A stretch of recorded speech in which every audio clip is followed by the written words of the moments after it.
పేలుడు ఘటనలు లేకుండా ప్రశాంతంగా ఉన్న భారతదేశంలో ఒక్కసారిగా కలకలం.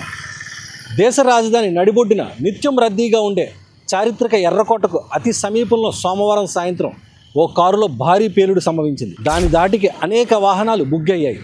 9 నిండు ప్రాణాలు అగ్నికి ఆహుతయ్యాయి. మరో 20 మంది గాయాల పాలయ్యారు. వీరిలో 3 పరిస్థితి అత్యంత విషమంగా ఉంది. ఈ ఘటనతో దేశమంతటా రెడ్ అలర్ట్ ప్రకటించారు. పలు నగరాల్లో ముమ్మరంగా తనిఖీలు చేపట్టారు. ఇందులో భాగంగా eastern naval command head quarter కేంద్రంగా ఉన్నటువంటి విశాఖలో పోలీసులు అలర్ట్ అయ్యారు. విశాఖ నగర ప్రజల భద్రతను దృష్టిలో ఉంచుకొని ముందస్తు భద్రతా చర్యల్లో భాగంగా వైజాగ్ నగర వ్యాప్తంగా అన్ని ప్రధాన కేంద్రాలు, రద్దీ ప్రాంతాలలో పోలీసులు విస్తృత తనిఖీలు నిర్వహిస్తున్నారు. విశాఖపట్నం బస్ స్టేషన్లు మరియు రైల్వే స్టేషన్లలో భద్రతను పటిష్టం చేశారు. మెటల్ డిటెక్టర్లు, బాంబ్, డాగ్ స్క్వాడ్ బృందాల సహాయంతో ప్రయాణికుల లగేజీతో పాటు అనుమానాస్పద వస్తువులను పోలీసులు క్షుణ్ణంగా తనిఖీ చేస్తున్నారు.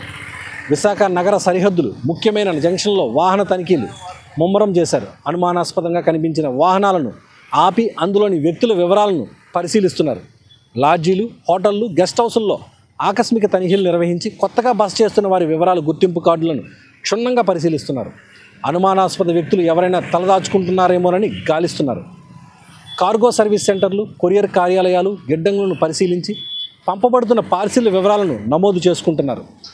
పోలీస్ అధికారులు ఈ సందర్భంగా ప్రజలకు విజ్ఞప్తి చేస్తూ ప్రజలు ఎటువంటి భయాందోళనకు గురి కావద్దని మరియు పోలీసుల భద్రతా చర్యలకు పూర్తిగా సహకరించాలని కోరారు.